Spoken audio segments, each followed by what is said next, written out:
नमस्कार दोस्तों, स्वागत है आप सभी का मेरे YouTube channel law by KP में। आज हम पढ़ने वाले हैं भारतीय संविदा अधिनियम 1872 की धारा 24 से 30 तक, और साथ में हम 36 और 56 धारा को भी बहुत अच्छे से पढ़ेंगे।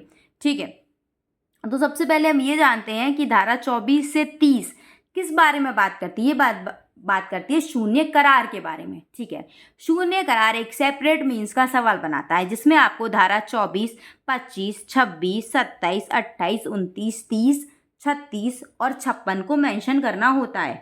ठीक है, ये हमको बताता है कि कौन कौन से करार हैं जो शून्य होते हैं।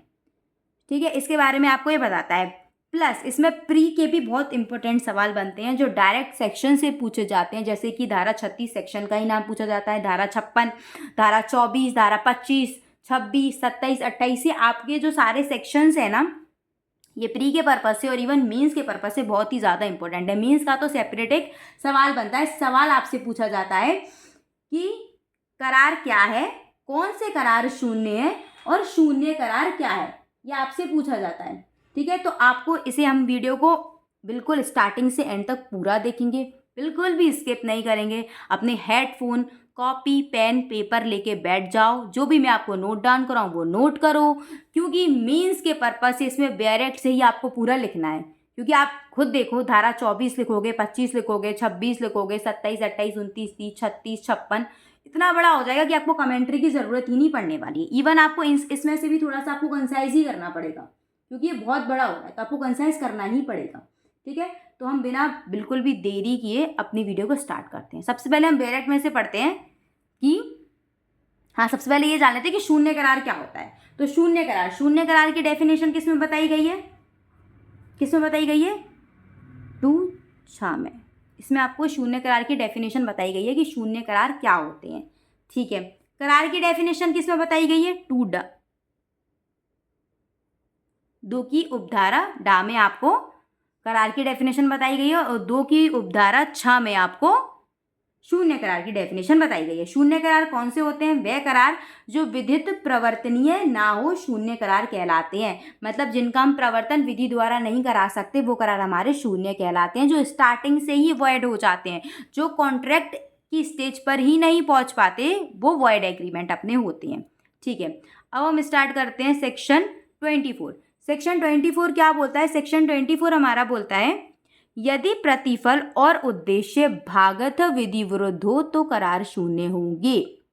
इसका मतलब है कि यदि प्रतिफल, कंसिडरेशन या ऑब्जेक्ट पार्शियली अनलॉफुल हो, कैसे हो, पार्शियली अनलॉफुल हो, तो कैसा हो जाएगा, तो भी करार हमारा शून्य होगा।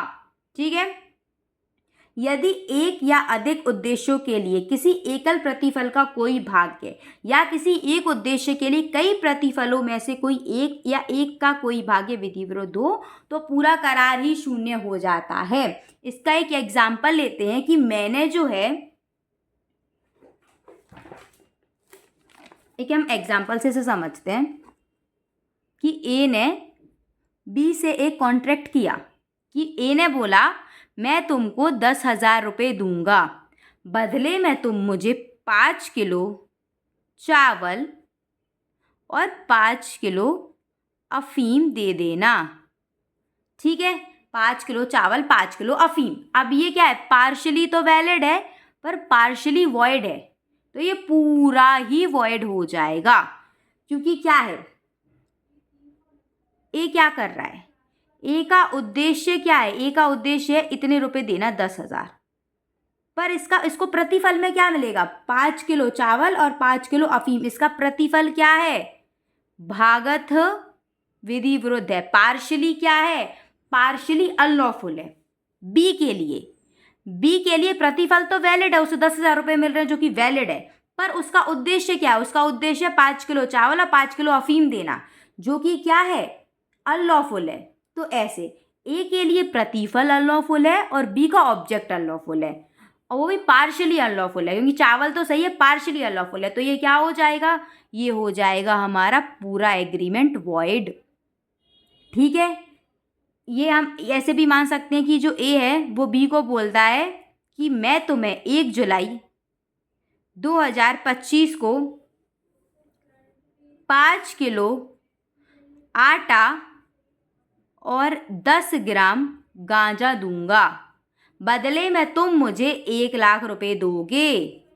ठीक है, अब इसका उद्देश्य क्या है? इसका उद्देश्य पार्शली अनलॉफुल है, क्योंकि ये तो वैलिड है, 10 ग्राम गांजा क्या है? अनलॉफुल है। तो इसका जो ऑब्जेक्ट है, ए का ऑब्जेक्ट है ना, ये ऑब्जेक्ट है, इसको कंसिडरेशन क्या मिलेगा? ए को 1 लाख रुपए। 1 लाख रुपए तो वैलिड है, पर इसका ऑब्जेक्ट पार्शली अनलॉफुल है। और बी का ऑब्जेक्ट क्या है? 1 लाख रुपए देना। बी का उद्देश्य 1 लाख रुपए देने है, पर बी को प्रतिफल में क्या मिलेगा? 5 किलो आटा और 10 ग्राम गांजा, जो कि ये पार्शली क्या है? अनलॉफुल है। तो ये भी पूरा अवॉइड हो जाएगा पार्शली में, क्योंकि इसे सेपरेट नहीं कर सकते। समझ में आ रहा है?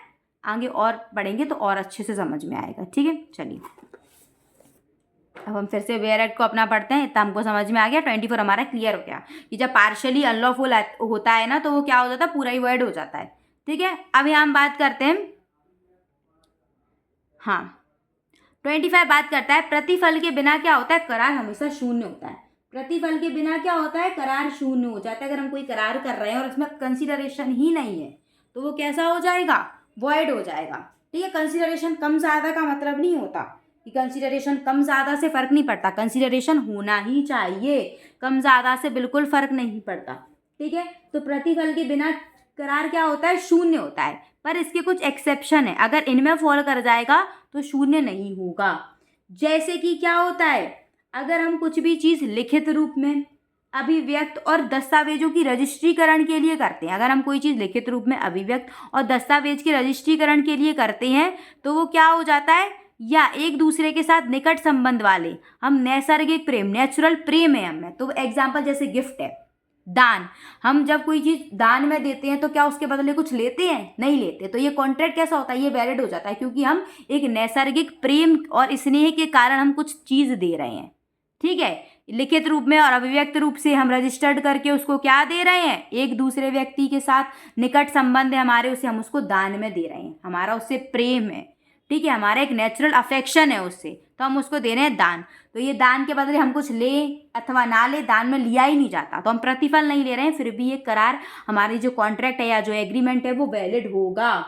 ठीक है, सेकंड आता है कि अगर हम किसी चीज़ के बारे में कंपनसेशन देने का वचन देते हैं, कैसा? किसी ऐसे व्यक्ति को पूर्णतः या भागत प्रतिफल देने, प्रतिकर देने का, क्या देने का वचन देते हैं? प्रतिकर देने का वचन देते हैं। तो ये भी क्या हो जाता है हमारा? इसके बदले फिर हम कुछ लें अथवा नहीं लें। जैसे कि इसको भी हम एग्जाम्पल से समझ सकते हैं। ए ने, जब ए बहुत बीमार था ना, ए बहुत बीमार था, तो बी ने इसकी बहुत सेवा की, बहुत सेवा की, इसका बहुत मतलब इसे, इसकी दवाई भी लाया, सब कुछ लाया, ऐसे ले जाता था, सब कुछ करता था। तो ए ने क्या कर दिया? एक दिन ये बात कह दी, वचन दे दिया, ऐसे वचन दे दिया कि जो देखो तुमने जो मेरे लिए इतना किया है ना, उसके बदले मैं तुम्हें 1 लाख रुपए दूंगा। मैं तुम्हें 1 लाख रुपए देने का वचन दे रहा हूँ। क्यों वचन दे रहा हूँ? क्योंकि तुमने मेरे लिए इतना कुछ किया है, मैं उसका बदले, तुम ये मालूम, मैं तुम्हें प्रतिकर दे रहा हूँ। अब इसके बदले इससे कुछ ले रहा है? नहीं ले रहा है, पर इसने प्रतिकर दे रहा है इसकी चीज़ों के बदले। जो हम प्रतिकर देते हैं ना, कंपनसेट करने का वचन देते हैं ना, जो व्यक्ति हमारे लिए पहले से ही कुछ कर चुका होता है, तो फिर उसके लिए भी हम जो है प्रतिफल ना ले, तो अभी वो करार कैसा हो जाएगा? हमारा वैलिड माना जाएगा। ठीक है, एग्रीमेंट हमारा वैलिड माना जाएगा। अब इसका हम थर्ड पढ़ते हैं। थर्ड क्या बात होती है कि अगर हमारा कोई जो ऋण होता है, जो लिमिटेशन बार्ड हो चुका है, फिर भी हम उसे देने का एक लिखित और सिग्नेचर प्रॉमिस कर दें, तो क्या हो जाएगा? ये हमारा, ये भी क्या हो जाएगा? ये भी हमारा वैलिड हो जाएगा। ठीक है, जैसे कि इसे हम एक बार पढ़ लेते हैं। जिस ऋण का संदाय वादों की परिसीमा वैसे विधि द्वारा बारित न होने की दिशा में लेनदार करा लेता, उसके पूर्णतः भाग संदाय के लिए उस व्यक्ति द्वारा जिसे उस वचन से भारत किया गया है, या साधारण अवश्य रूप प्राधिकार द्वारा लिखित वचन हो, किसी भी दिशा में ऐसा करार संविदा है। देखो इसे भी एग्जाम्पल से और आपको बिल्कुल क्लियर हो जाएगा। बहुत सिंपल है। ए और बी है। ए ने एक टाइम पे बी को जो है वो 3 लाख रुपए दिए थे। ए ने दिए थे बी को 3 लाख रुपए उधारी पर। ठीक है, कब दिए थे? 1 जुलाई 2025। कितने के लिए दिए थे? सिर्फ 2 महीने के लिए। मतलब इसने बोला था कि मैं 1 सितंबर 2025 को लौटा दूंगा, पर इसने लौटाया नहीं, तो इसका कॉज ऑफ एक्शन अराइज हो गया। ठीक है, अब ये क्या बन गया? डेप्थ में कन्वर्ट हो गया। जो उधार था वो डेप्ट यानी ऋण में कन्वर्ट हो गया, ऋण में कन्वर्ट हो गया।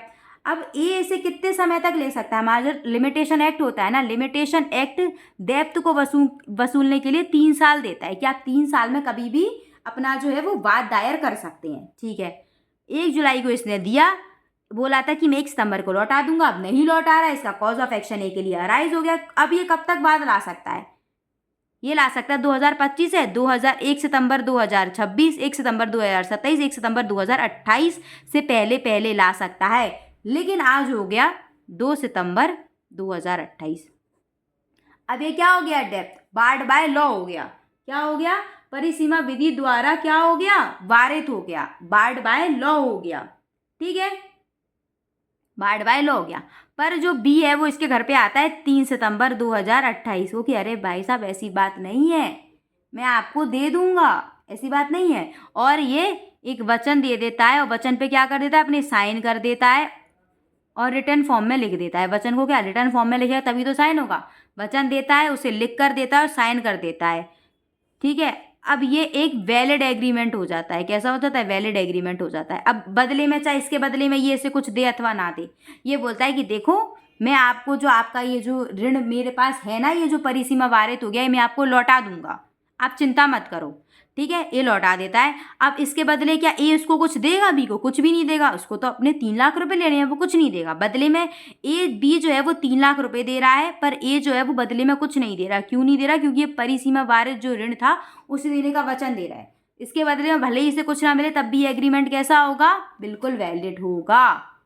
ठीक है, हाँ, इसमें इसकी पहली लाइन ही लिखी है, जिस ऋण का संदाय वादों की परिसीमा विषयक विधि द्वारा वारित ना होने की दशा में लेनदार करा लेता। अगर ये बार्ड बाय लॉ नहीं होता ना तो ए करा ही लेता, फिर तो ए के पास राइट था, ए कोर्ट में जाता, अपना सूट फाइल करता और सब कुछ करा लेता। पर ये बार्ड बाय लॉ हो गया। फिर भी जो है वो बी ने उसे प्रॉमिस कर दिया कि मैं आपको दे दूंगा, उसे लिखित कर दिया और हस्ताक्षरित यानी उस पर साइन भी कर दिए कि मैं आपको दे दूंगा, उसने कर दिए या फिर उसके किसी एजेंट ने कर दिए, तो ये क्या हो जाएगा? एक वैलिड एग्रीमेंट हो जाएगा। ठीक है, इसकी फर्स्ट लाइन से आपको समझ में आ रहा है? जिस ऋण का संदाय वादों की परिसीमा विषयक विधि द्वारा वारित ना होने की दशा में, अगर वह बार्ड बाय लॉ नहीं होता फिर तो ए करा ही लेता ना, फिर तो ए को जरूरत ही नहीं थी कि बी हाँ बोले ना बोले, वो तो कोर्ट में जाके करा लेता। पर ये बार्ड बाय लॉ हो चुका है। बार्ड बाय क्या हो चुका है? लॉ हो चुका है। तो अब और इस कंडीशन में अब जो है वो ऐसा वचन दे दे। ठीक है, आ गया समझ में? अब इसका एक एक्सप्लेनेशन है। एक्सप्लेनेशन यही बात करता है दान कि अगर हम कोई चीज़ दान करते हैं तो फिर उस पर ये जो होता है वो ये रूल फॉलो नहीं करता, प्रतिफल के बिना भी ये वैलिड होगा। ठीक है, हाँ, एक हम एजेंसी की बात करते हैं। एजेंसी नाम का भी एक कॉन्ट्रैक्ट होता है जो कि हम आगे पढ़ेंगे। ठीक है, ये हमारे स्पेशल काइंड ऑफ कॉन्ट्रैक्ट में आता है, जो कि हमारे 75 के बाद जो सेक्शन आते हैं वहाँ से स्टार्टिंग हो जाती है। ठीक है, स्पेशल काइंड ऑफ कॉन्ट्रैक्ट में कि एजेंसी नाम का कॉन्ट्रैक्ट होता है जिसमें भी कंसिडरेशन नहीं होता है। विदाउट कंसिडरेशन भी एजेंसी हमारी वैलिड होती है। एजेंसी में कंसिडरेशन की नीड नहीं है, चाहे तो आप दे सकते हो चाहे तो नहीं भी दे सकते। ठीक है, आ गया समझ में? चलिए, और हाँ, प्रतिफल कैसा होना चाहिए? वास्तविक होना चाहिए। पर्याप्त या अपर्याप्त ऐसा कुछ नहीं, प्रतिफल एक्चुअल होना चाहिए। इनफ है या इनफ नहीं है ये पॉइंट नहीं उठता है। ठीक है, चलिए अब हम पढ़ते हैं। हाँ, इसके इलस्ट्रेशन भी हम देख लेते हैं अगर देखना चाहे तो। इलस्ट्रेशन में लिख रहा है, खा को किसी प्रतिफल के बिना 1000 रुपये देने का वचन देता है। का बोल रहा है कि मैं आपको 1000 रुपये देने का वचन दे रहा हूँ। करार कैसा है? शून्य है। बट यहाँ वो अगर उसे दान दे रहा होता, ये इसकी बेटी होती, दान दे रहा होता, जो कि सेकंड में लिखा है, का नैसर्गिक प्रेम और स्नेह से अपने पुत्र को दे रहा है कि मैं आपको, मेरा पुत्र है, मैं अपने पुत्र को 1000 रुपये दे रहा हूँ और बदले में मैं कुछ ले भी नहीं रहा हूँ, तो ये क्या हो जाएगा? ये वैलिड हो जाएगा। ठीक है, वो रजिस्टर करा रहा है, उस पर लिख रहा है, साइन कर रहा है, तो सब कुछ नहीं है, ये वैलिड है। ठीक है, जैसे कि मैंने अभी आपको बोला था कोई किसी की मदद कर देता है फिर वो उसे कंपनसेट कर देता है, ये वही है। इसकी थैरी जो है ये पढ़ ही पाता है, फिर वो उसको दे देता है, वो कहता है अरे आपने मेरा इतना अच्छा काम कर दिया, मैं आपको कंपनसेशन में इतने रुपये दे रहा हूँ। ठीक है, ये भी आपको समझ में आ गया, वेरी गुड। ये हाँ, लिमिटेशन एक्ट का भी ये एग्जाम्पल है। का के 1000 रुपये का द्वारा दे है, ठीक है, किंतु वह ऋण परिसीमा द्वारा क्या हो जाता है? वारित हो जाता है, बार्ड बाय लॉ हो चुका है। ठीक है, का उस ऋण मध्य खा को 5000 रुपये देने का लिखित अक्षरांतरित वचन करता है, यह संविदा है। मतलब क्या होता है कि उसको रुपए देने थे, ठीक है, पर अब बार्ड बाय लॉ हो चुका तो अब तो कुछ कर नहीं सकता। पर जो वो होता है ना, वो ये कह देता है, कह देता है कि नहीं मैं आपको दे दूंगा, और उस पर क्या कर देता है, वचन को लिखित में कर देता है और उस पर साइन कर देता है। तो ये क्या हो जाती है, हमारा कॉन्ट्रैक्ट हो जाता है। ठीक है, ये भी समझ में आ गया कि जब बार्ड बाय लॉ हो जाता है फिर भी वो पार्टी आके बोल दे कि देखिए ऐसी बात नहीं है, मैं आपको दे दूंगा, और उस पर लिखित उसमें कर दे और हस्ताक्षरित कर दे, तो ये क्या हो जाएगा, वैलिड हो जाएगा। ठीक है, चलिए अब हम पढ़ते हैं सेक्शन 26। ठीक है, agreement in restaurant of marriage void, विवाह का अवरोधक करार क्या होता है, शून्य होता है। यदि हम कोई ऐसा करार करते हैं जो कि किसी व्यक्ति को विवाह करने से रोक रहा है तो वो करार कैसा हो जाएगा, शून्य हो जाएगा। ये आपको प्री में बहुत पूछा जाता है कि विवाह का अवरोधक करार शून्य, ये कौन सी धारा बताया गया, धारा 26। ठीक है, हाँ, अगर आप किसी अप्राप्त व्यय यानी माइनर को शादी करने से रोक रहे हो तो फिर वो वैलिड होगा। ठीक है, बट अगर कोई माइनर नहीं है, मेजर है, वो अपने मन से शादी करना चाह रहा हो, अगर आप उसे रोक रहे हो और आप कोई करार कर रहे हो तो वो एग्रीमेंट कैसा होगा, वॉइड होगा। विवाह का अवरोधक करार शून्य होता है। आप किसी व्यक्ति को उसके शादी करने से नहीं रोक सकते। ठीक है, आपका जो करार का उद्देश्य होना चाहिए वो विवाह करने से रोकना, ऐसा नहीं होना चाहिए। समझ में, ऐसा नहीं होना चाहिए। ठीक है, अब जो मैं आपको इसका एक एग्जाम्पल देके समझाती हूँ, बहुत अच्छे से क्लियर होगा। ठीक है, इसका एक केस था। ठीक है, आप केस इसका पढ़ लीजिए, राजरानी वर्सेस गुलाब रानी। ये केस पूछा जाता है, राजरानी वर्सेस गुलाब रानी। इसमें क्या था, राजरानी वर्सेस गुलाब रानी में कि एक व्यक्ति ए था, इसकी 2 बीवियाँ थी, बी और सी। एक का नाम था राजरानी, एक का नाम था गुलाब रानी। ठीक है, ए जो व्यक्ति होता है ना वो मर जाता है तो इसकी संपत्ति इसकी दोनों बीवियों में बट जाती है, बी में और सी में। तो ये दोनों करार करती हैं, आपस में एग्रीमेंट करते हैं कि यदि हम दोनों में से कोई भी अगर दूसरी शादी करता है तो फिर उसे पति की संपत्ति में से हिस्सा नहीं मिलेगा। अब आप कहेंगे ये एग्रीमेंट तो वॉइड हो जाना चाहिए। क्यों वॉइड हो जाना चाहिए, क्योंकि तो शादी करने से रोक रही हैं। पर अगर आप देखें तो इस एग्रीमेंट का उद्देश्य शादी करने से रोकना नहीं है। इस एग्रीमेंट का उद्देश्य है कि देखो एक ही संपत्ति उसकी पत्नी को मिलनी चाहिए। यदि आप किसी और से शादी कर लेंगी तो फिर ये संपत्ति तो फिर आपको नहीं मिलनी चाहिए ना। इसका कहीं ना कहीं उद्देश्य इसका शादी से रोकना नहीं है, इसका उद्देश्य है संपत्ति का संरक्षण करना। क्या है, संपत्ति का संरक्षण करना। फिर इसमें से क्या होता है कि एक कोई जो महिला होती है वो विवाह कर लेती है तो फिर उसको संपत्ति नहीं मिलती, और न्यायालय जो इस करार को है ना वो वैध मानता है। न्यायालय इस संविदा को कैसी मानता है, वैध संविदा मानता है। वो ये नहीं बोलता कि अरे ये तो विवाह का अवरोधक करार है, शून्य होगा, नहीं, क्योंकि इसका उद्देश्य किसी को विवाह करने से रोकना नहीं है, इसका उद्देश्य है संपत्ति की सुरक्षा करना। हमको उद्देश्य भी तो देखना पड़ेगा कि उद्देश्य क्या है। उद्देश्य क्या है, संपत्ति की सुरक्षा करना। तो ये करार एक वैध संविदा कहलाता है। ठीक है, अब हम एक और एग्जाम्पल देखते हैं। ए जो है वो बी को बोलता है कि यदि तुम शादी नहीं करोगे तो मैं तुम्हें 1 लाख रुपए दूंगा। इसका उद्देश्य क्या है, वो कहीं ना कहीं बी को शादी से रोक रहा है। अब कहोगे इसमें भी तो रुपए दे रहा है, नहीं, इसका उद्देश्य देखो, इसका उद्देश्य शादी से रोकना, बी को शादी से रोकना। तो ये जो करार है वो वॉइड है, एग्रीमेंट है जो वॉइड है। यदि बी शादी कर लेता है, ठीक है, तो अभी उसे 1 लाख रुपए नहीं मिलेंगे, क्योंकि फिर तो आप कहोगे एग्रीमेंट ही तोड़ दिया। और यदि बी शादी नहीं करता है तब भी वह 1 लाख रुपए लेने का कोई हकदार नहीं है, क्योंकि एग्रीमेंट वॉइड है। और जो एग्रीमेंट वॉइड होते हैं इसका मतलब होता है which is not enforceable by law, तो इसे आप लॉ के द्वारा इन्फोर्स नहीं करा सकते। समझ में आया। इसका हमें ऑब्जेक्ट देखना चाहिए कि ऑब्जेक्ट क्या है। ऑब्जेक्ट अपनी संपत्ति को सुरक्षित रखने के पर्पज से वो बोल रहा है कि शादी मत करो, कि वो शादी रोकने के पर्पज से बोल रहा है कि शादी मत करो। इसमें शादी को वो रोक रहा है कि बी की शादी ना हो। यदि बी शादी भी नहीं करता है ना तो भी वो 1 लाख रुपए ऐसे नहीं ले सकता, क्योंकि एग्रीमेंट वॉइड है। लेकिन इसमें यदि बी और सी में से कोई शादी नहीं कर सकता तो संपत्ति दोनों में बटेगी। कोई शादी कर लेगा तो संपत्ति एक में बटेगी, क्योंकि इसका उद्देश्य संपत्ति की सुरक्षा करना है। समझ में आया। ठीक है, अब हम एक एग्जाम्पल और देखते हैं। ए जो है, ए के पास एक संपत्ति है। क्या है ए के पास, उसकी खुद की संपत्ति है। वो अपने पुत्र को बोलता है बेटा अगर तुमने शादी की ना तो मैं तुम्हें अपनी संपत्ति नहीं दूंगा। ये एग्रीमेंट कैसा है, वैलिड है। अगर वो शादी कर ले बी तो ए नहीं दे सकता, क्योंकि ए की खुद की संपत्ति है, वो अपनी संपत्ति की सुरक्षा करना चाहता है। मैं अपनी संपत्ति की सुरक्षा करना चाहता हूँ। वो बोलता है बी, अगर तुम शादी करोगे इस लड़की से तो मैं तुम्हें संपत्ति नहीं दूंगा। या आप कहोगे यहाँ पर वो रोक तो रहा है बी को शादी करने से। अरे वो बी को शादी करने से नहीं रोक रहा, वो ये रोक रहा है कर लो शादी, मैं तुमको वो नहीं दूंगा, मेरी संपत्ति है, मुझे अपनी संपत्ति की, मुझे ऐसा लग रहा है यदि तुम शादी करोगे तो मेरी संपत्ति सुरक्षित नहीं रह पाएगी। तो उसका उद्देश्य अपनी संपत्ति की सुरक्षा करना है, ठीक है। पर अगर बी यहीं यहाँ पर बोले कि मैं तुम्हें 1 करोड़ रुपए नहीं दूंगा, 1 करोड़ रुपए दूंगा अगर तुम शादी नहीं करो, और बी शादी नहीं कर सकता, तो बी क्या ए से ले सकता है रुपए? नहीं, ये एग्रीमेंट वर्ड है, क्योंकि इसका उद्देश्य क्या है, बी को शादी से कहीं ना कहीं रोकना है। आपको उद्देश्य पे देखना है कि उद्देश्य क्या है। उद्देश्य संपत्ति की सुरक्षा करना है कि उद्देश्य बी को शादी से रोकना है। यदि उद्देश्य किसी को शादी से रोकना है तो वो वर्ड होता है, फिर चाहे वो शादी करे अथवा नहीं करे उस संविदा का या उस करार का पालन ही नहीं करा सकते। पर अगर उद्देश्य संपत्ति की सुरक्षा या ऐसा करना है तो फिर एक वो वैध संविदा हो जाती है, ठीक है। गुलाब रानी राज रानी का बहुत पूछा जाता है।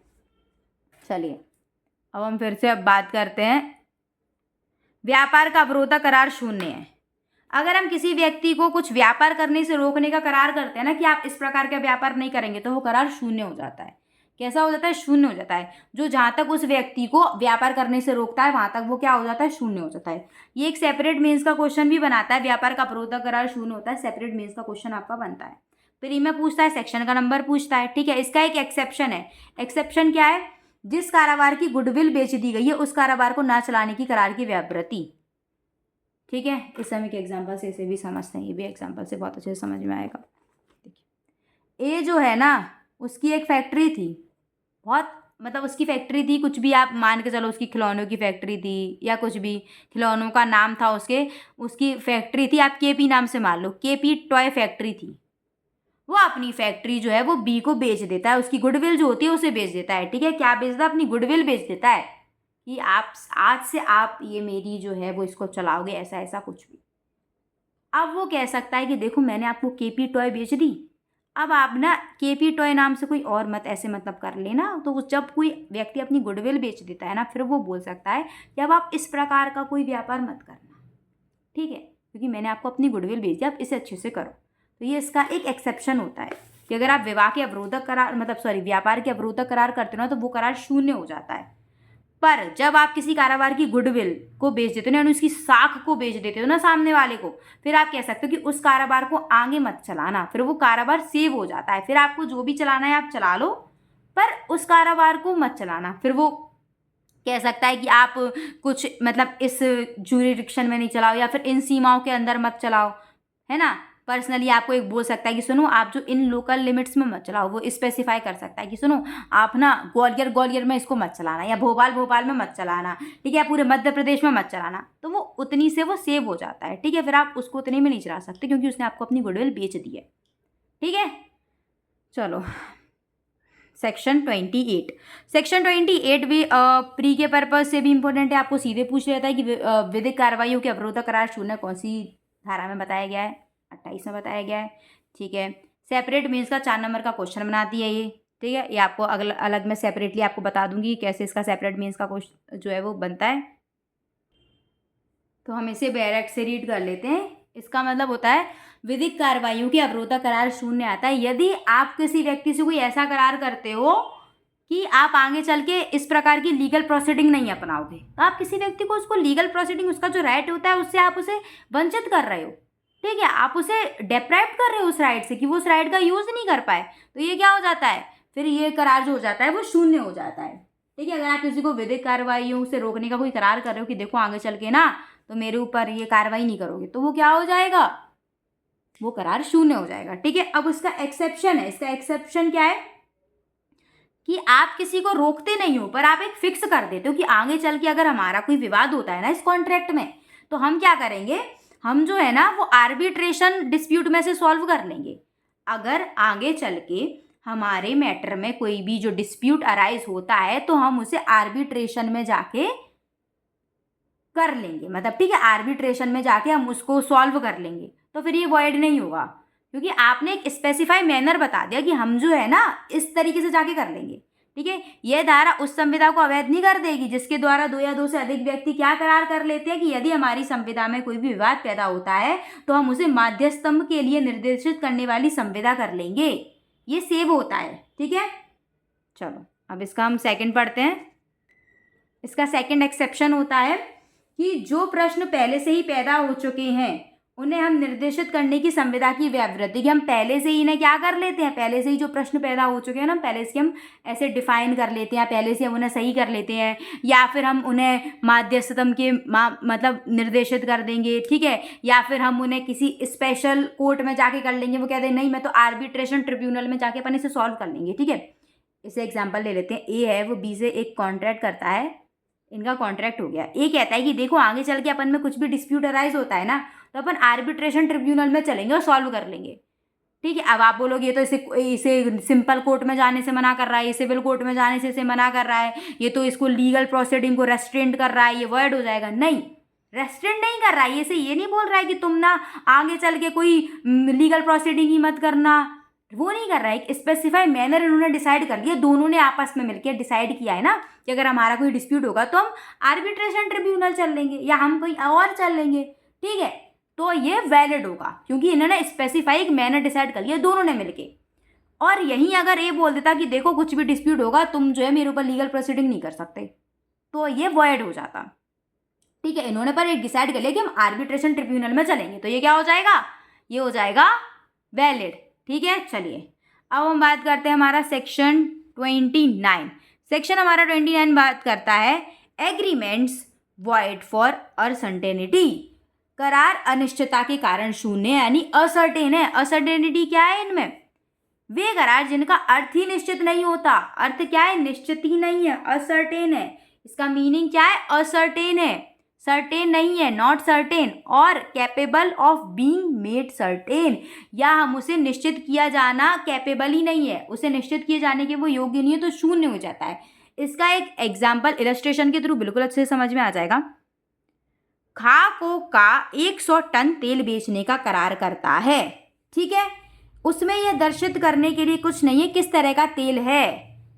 अब उसने 100 टन तेल बोल दिया। अब किसका तेल है, सरसों का तेल है कि रिफाइंड ऑयल है कि अब तो आजकल बहुत बहुत ब्रांड आ रहे हैं, सफोला है, कैसा है, ऑलिव ऑयल है, तो ये पता नहीं ना, स्पेशल लिख देता कि भाई सब सरसों का तेल है, मस्टर्ड ऑयल है, ऑलिव ऑयल है, तो ये नहीं है ना। अब ए जो है वो बी से एग्रीमेंट तो कर रहा है कि मैं आपको ना मतलब 100 टन तेल दे दूंगा, लेकिन पता नहीं है, ऐसे ही, ठीक है।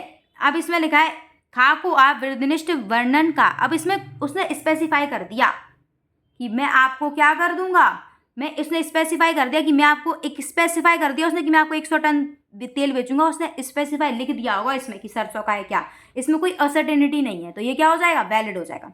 एक एग्जांपल और हम लेके समझ सकते हैं। ये जो है वो बी से एक एग्रीमेंट करता है, करार करता है कि मैं आपको अपना एक घोड़ा बेचूंगा। क्या बेचूंगा, घोड़ा, या तो मैं उसे 100 रुपये में बेचूंगा या मैं उसे 150 रुपये में बेचूंगा। ये क्या बात है यार, 100 150 एक कन्फर्म बताओ ना, ये भी क्या हो जाएगा, वॉइड हो जाएगा, ठीक है। चलिए अब हम बात करते हैं सेक्शन 30 के बारे में। सेक्शन 30 प्री के पर्पस से बहुत ही ज़्यादा इंपॉर्टेंट, मीन्स के पर्पस से सेपरेट 4 नंबर का मीन्स का क्वेश्चन, ठीक है। पर अभी फिलहाल हम इस वाले के लिए पढ़ लेते हैं कि इसमें कितना लिखना पड़ेगा हमें सब।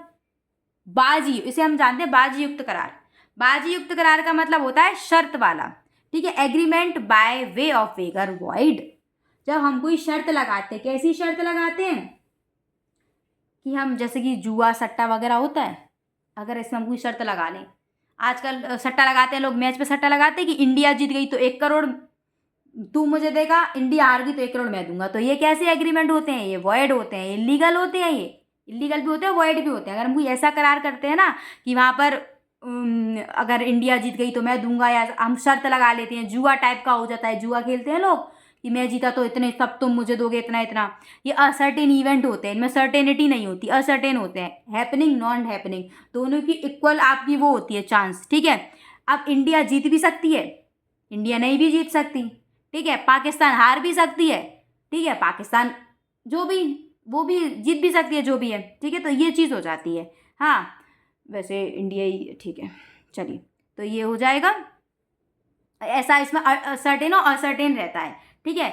दोनों हैं चीज़ें हमारी, ये दोनों चांसेस होते हैं कि इंडिया जीत भी सकती है और पाकिस्तान हार भी सकती है, दोनों चांसेस हैं, ठीक है।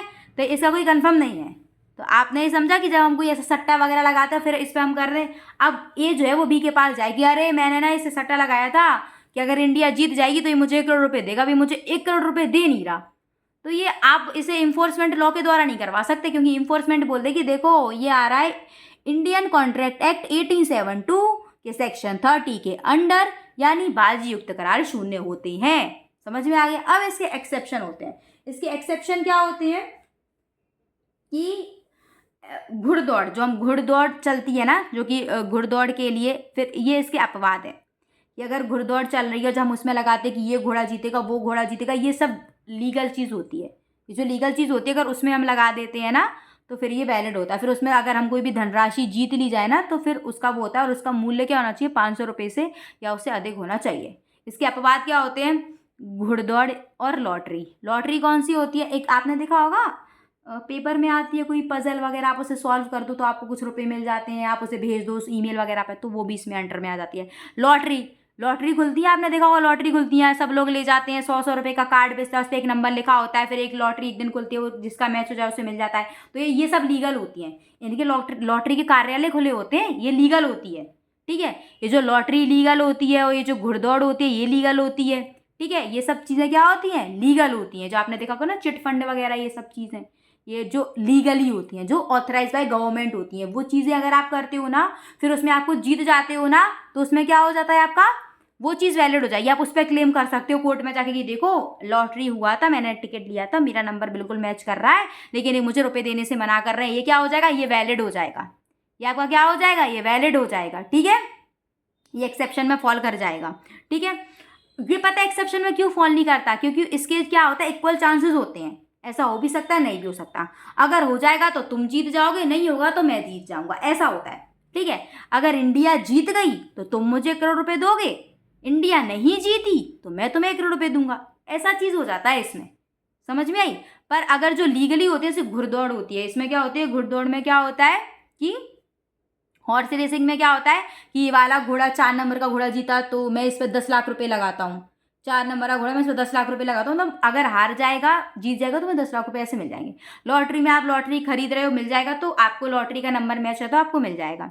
ठीक है, इसका एक और है, भारतीय दंड संहिता की धारा 294 का पर प्रभाव ना पड़ेगा। 294 का भारतीय दंड संहिता इंडियन पीनल कोड की 1860 की 294 का क्या बताती है, ये लॉटरी चीज़ों के बारे में ही बताती है। ठीक है, ये जो हॉर्स रेसिंग या जो लॉटरी चीज़ें होती है ना, इसके बारे में क्या बताती है, ये बताती है कि ये जो चीज़ें इलीगल होती है ना, लोग गलत झूठे लॉटरी कार्यालय खोल के बैठ जाते हैं। आपने देखा होगा, आपने फिर हेरा फेरी मूवी में चिट फंड देखा, लक्ष्मी चिट फंड, वो क्या गवर्नमेंट ऑथराइज था, नहीं, वो झूठा था। ठीक है, जो लोग ऐसे झूठे खोल के बैठ जाते हैं ना, लक्ष्मी चिट फंड वगैरह ऐसे झूठे खोल के बैठ जाते हैं, तो उस पर भारतीय दंड संहिता क्या होती है, उसकी 294 धारा का अप्लाई हो जाती है। ठीक है, जो लॉटरी चिट फंड या जो इलीगल होते हैं, जो ऑथराइज बाय गवर्नमेंट नहीं होते, उन पे क्या होता है, वो भारतीय दंड संहिता उन पे ये लागू होती है। ठीक है, उसमें क्या होता है, ये जो सेक्शन है उन पर प्रभाव नहीं डालेगा। ठीक है, इस सेक्शन का मतलब है कि बाल युक्त करार शून्य होते हैं, पर जो चीज़ें लीगली हैं या ऑथराइज बाय गवर्नमेंट है, और फिर आप उसमें कोई लॉटरी जीतते हो या हॉर्स रेसिंग जीतते हो, तो फिर आप उसमें जो है वो अपनी जीती हुई राशि को क्लेम कर सकते हो, आपको बाय कोर्ट वो दिलाई जाएगी। भारतीय दंड संहिता में आपको यही बताया गया कि कुछ लोग झूठी चिट फंड खोल लेते हैं, झूठे लॉटरी कार्यालय खोल लेते हैं जो कि ऑथराइज बाय गवर्नमेंट नहीं होते, तो ये क्या होता है, तो ये धारा उनको वैध नहीं बना रही है, वैलिड हो गया। अरे आप लॉटरी कार्यालय है मतलब वैलिड है, नहीं, लॉटरी कार्यालय कौन सा वैलिड हो जाए, जो ऑथराइज बाय गवर्नमेंट हो। आज कोई भी लॉटरी कार्यालय खोल के बैठ जाए, सबसे रुपए ले ले, टिकट बांट दे, ऑथराइज बाय गवर्नमेंट है क्या, नहीं है। ऑथराइज बाय गवर्नमेंट होता है तभी वैलिड होगा। ठीक है, चलिए अब धारा 36 और 56 ये भी हमारे जो है वो वॉइड एग्रीमेंट में आएगी, तो इसे भी हम देख लेते हैं। धारा 36 हमारी बताती है असंभव घटनाओं पर समाश्रित करार शून्य होते हैं। असंभव घटनाएं, इम्पॉसिबल इवेंट, ये आपको धारा 36 का प्री में बहुत नंबर पूछा जाता है कि असंभव घटनाएं किसमें बताई गई है, 36 में। 56 में बताए गए हैं असंभव कार्य, इम्पॉसिबल एक्ट। ठीक है, इसमें इम्पॉसिबल इवेंट्स, उसमें इम्पॉसिबल एक्ट। इम्पॉसिबल इवेंट क्या होते हैं, जैसे कि वो ए जो है वो बी से करार करता है कि ये जो दो सरल रेखा होती है ना, पैरेलल लाइन, ये पैरेलल लाइन होती है, ये जो पैरेलल लाइन, ये एक स्थान पे जाके मिल जाएंगी, आप इन्हें कितनी भी आगे बढ़ा लो ये मिल ही नहीं सकती। तो आप एक ऐसा एग्रीमेंट कर रहे हो जो कि ये घटना कभी होगी ही नहीं, समझ रहे हो? ठीक है, वो जो ए है ना वो करार करता है कि मेरी जो पुत्री है ना, मेरी पुत्री सी है, उससे आप विवाह कर लो, और वो करार के समय मर चुकी है यार, अब वो जिंदा थोड़ी ना हो जाएगी। तो ये तो आप एक इम्पॉसिबल इवेंट करो जो कि घटना कभी हो ही नहीं सकती। तो ये क्या होता है, स्टार्टिंग से ही वॉइड होती हैं। क्या होते हैं, स्टार्टिंग से ही वॉइड होते हैं। ठीक है, इनका इन्फोर्सेबल बाय लॉ हो ही नहीं सकता। अब धारा 56 देख लेते हैं। धारा 56 बात करती है असंभव कार्य करने का करार। कोई भी ऐसा करार कर रहे हो जो असंभव है, जैसे कि ए बी को बोल रहा है कि मैं तुम्हें 10 करोड़ रुपए दूंगा, तुम मेरे लिए चांद तारे तोड़ के ले। अब चांद तारे वो तोड़ लाएगा क्या? नहीं तोड़ पाएगा। ए बी से करार कर रहा है कि तुम जो है ना वो एक छन्नी होती है, छलनी जो होती है, छलनी, उसमें पानी भर के ले आओ। अब पानी भर के ला पाओगे या कभी नहीं ला पाओगे। ठीक है, तो आपको सिर्फ जो अगर वॉइड एग्रीमेंट की पूछा जाता है तो आपको वॉइड एग्रीमेंट की डेफिनेशन लिखनी है। फिर आपको वॉइड एग्रीमेंट में 24, 25, 26, 27, 28, 29, 30 और 36 और 56। 36 भी थोड़ा सा ही है। 56 में सिर्फ इतना ही लिख देना, असंभव कार्य करने का करार वह कार्य जो वह करार जो ऐसे किसी कार्य द्वारा किया जाता है जो कि असंभव हो तो शून्य है। ठीक है, हाँ। फिर आप उसमें ये भी लिख सकते हैं, उस कार्य को करने की संविदा जो तत्पश्चात असंभव या विधि विरुद्ध हो जाए। ऐसा थोड़ा ये लिख देना, लिखना हो तो लिखो, नहीं लिखना हो तो मत लिखो, क्योंकि वो पहले से ही बहुत बड़ा हो जा रहा है। ठीक है, जितना आपको बन सके 56 में लिख देना, इतना लिख देना, इतना लिख सकते हो तो पूरा लिखना हो तो पूरा लिख दो, आप लिख सकते हो तो लिख दो पूरा, कोई दिक्कत नहीं है। बट अगर आप इतना भी लिख के और इतना भी लिख के आते हो तो चल जाएगा। ठीक है, ये सेपरेट मीन्स का क्वेश्चन भी बनाता है, ये सेपरेट मीन्स का क्वेश्चन बनाता है। ये जब आगे हम पढ़ेंगे तो इसे मैं बहुत अच्छे से डीपली समझाऊंगी। इसमें बहुत सारे पॉइंट्स हैं अभी। ठीक है, इसमें बहुत सारे डॉक्ट्रिन हैं। ठीक है, निराशा का सिद्धांत, विफलता का सिद्धांत, ये सब इसमें ही आता है। डॉक्ट्रिन ऑफ फ्रस्ट्रेशन ये इसका ही होता है। कब वॉइड है, फिर कब ये वॉइड का आप कंपनसेशन ले लोगे, फिर कब ये ठीक है अनलॉफुल बन जाएगा, कब इसका परफॉर्म हो जाएगा, ये सब आगे जाके होता है। एक पहले से ही इम्पॉसिबल होता है, एक बाद में जाके इम्पॉसिबल बन जाता है, ये हम सब आगे पढ़ेंगे। वीडियो बहुत बड़ी हो रही है, फिलहाल हमने वर्ड एग्रीमेंट को अच्छे से पढ़ा। इसका हमने एक मीन्स का क्वेश्चन आंसर तैयार कर लिया। इसमें हमने मीन्स के आंसर में से हमने प्री में जान लिया, प्री में कैसे आएगा। मीन्स के लिए आपको बेरेक्ट ही काफ़ी है, बेरेक्ट बहुत बड़ा है, इसमें आपको कुछ नहीं करना है। ठीक है, आपको फिर भी कुछ समझ में नहीं आएगा तो मुझे कमेंट सेक्शन में पूछ सकते हैं। तब तक के लिए आप वीडियो को अगर अच्छी लगी हो तो लाइक कर दीजिए, चैनल को शेयर एंड सब्सक्राइब कर दीजिए। Till then bye bye.